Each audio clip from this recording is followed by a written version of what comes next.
నగరపాలక సంస్థ పారిశుద్ధ్యాన్ని మెరుగుపరచడంలో పూర్తిగా విఫలమైందని వైసీపీ నగర అధ్యక్షురాలు నూరి ఫాతిమా మండిపడ్డారు.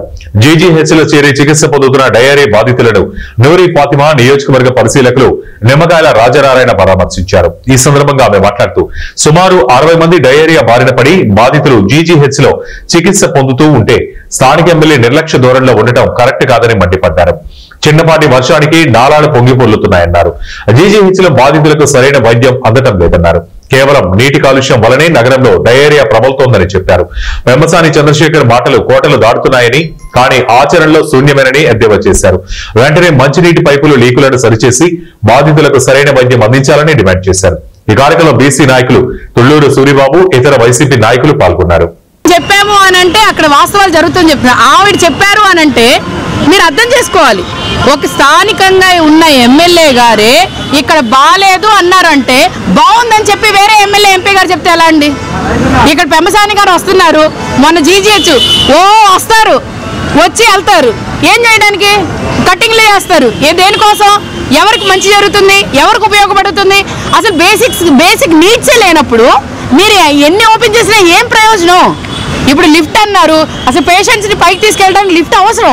ఆ లిఫ్ట్ ఏ పరిస్థితిలో ఉందో చూడండి. మా హయాంలో అయితే లిఫ్ట్ పనిచేసింది, మరి ఇప్పుడు ఎందుకు పని చేయట్లేదు? అంటే సర్వీస్ లేదు అని అంటే బాధ్యత లేదు, మాకెందుకులే అంటే జగన్మోహన్ రెడ్డి గారి హయాంలో ఏవే తీసుకొని వచ్చినాయి మేము ఎందుకు పట్టించుకోవాలనే ఉద్దేశంలో ఉన్నారు. అంటే ఫుడ్ అని చెప్పారండి, కానీ మ్యాక్సిమం అందరూ వాటర్ కంటామినేటెడ్. బాగాలేదని చెప్పి వాళ్ళు ఎప్పటి నుంచో చెప్తున్నారంట, కానీ ఎవరు పట్టించుకునే వాళ్ళు లేరు. నిజం చెప్పాలి అని అంటే ఒక అధికారి పట్టించుకోడు, ఒక ఎమ్మెల్యే పట్టించుకోరు, ఒక ఎంపీ గారు ఎప్పుడైనా వస్తారు ఆయన పట్టించుకోరు. ఇంకెవరు పట్టించుకుంటారు? ఇంకా మేము పట్టించుకోవాలి, మాకు బాధ్యత.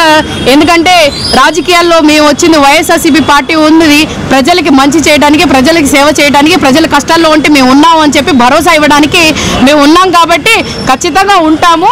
కానీ మీ నిర్లక్ష్యమే ఈరోజు ప్రజలు మాత్రం అందరూ ఎవరి దగ్గరికి వెళ్ళిన వాళ్ళు ఏదో వెళ్ళి చాలా మంది వరకు 32 మంది వాళ్ళు ఫుడ్ బిర్యానీ అది ఇది అని రాసి, నార్మల్గా ఒక వ్యక్తికి బాగోపోయినా కూడా ఆయన నిజంగానే బుచ్చయ్య తోటలో 2 జాయిన్ అయ్యారు. దాంట్లో ఒకళ్ళకి 4 రోజుల నుంచి 5 రోజుల నుంచి జాయిన్ అయి ఉన్నారు, ఆయన కూడా దీనిలో చేర్చారంట.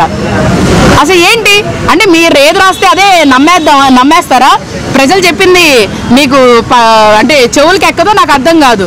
మీరు చెప్పిందే వేదమా? మీరు చెప్పిందే నిజమా? మీరు చెప్పిందే ప్రజలు నమ్మాలా? నమ్మే పరిస్థితులు లేరు. నిజం చూపించడానికి మేము ఎప్పుడు ముందుంటాం. కాబట్టి మీరు చర్యలు తీసుకోవాల్సిందిగా కోరుకుంటున్నాము.